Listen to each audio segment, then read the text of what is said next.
France, Maghreb, Emmanuel Macron à la recherche d'un équilibre introuvable.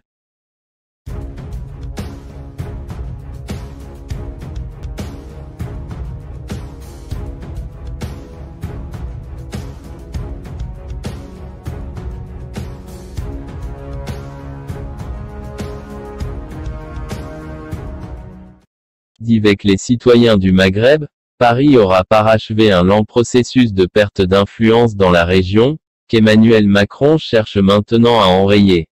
Si ces efforts semblent porter leurs fruits avec l'Algérie, il reste beaucoup à faire avec la Tunisie et surtout, le Maroc. Se rapprocher de l'un sans fâcher les deux autres. Donner des gages d'un côté sans couper les ponts de l'autre. Enjamber les sujets chauds pour se concentrer sur les intérêts communs.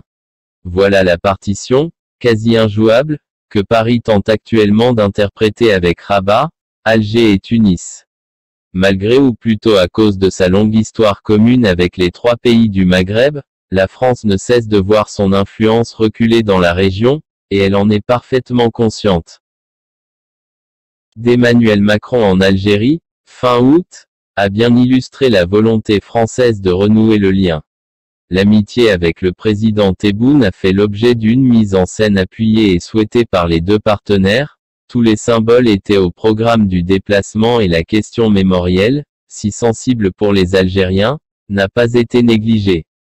Bilan globalement positif pour Paris, qui enfonce le clou en envoyant à Alger, les 9 et 10 octobre, la première ministre Elisabeth Borne. Mais si tous les signaux semblent au vert côté algérien, difficile d'en dire autant avec les deux voisins. En Tunisie, après avoir temporisé face à l'évolution autoritaire du président Kais Saïd, Paris s'est pour l'instant résolu à sauver les apparences et à maintenir d'étroites relations.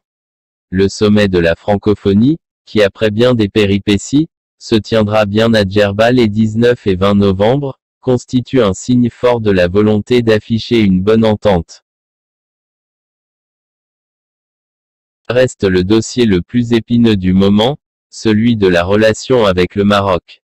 Malgré les efforts d'Emmanuel Macron, qui a cru bon, au lendemain de son retour d'Algérie, d'annoncer qu'il effectuerait prochainement une visite dans le royaume, tout semble aller de travers ces derniers temps entre Rabat et Paris.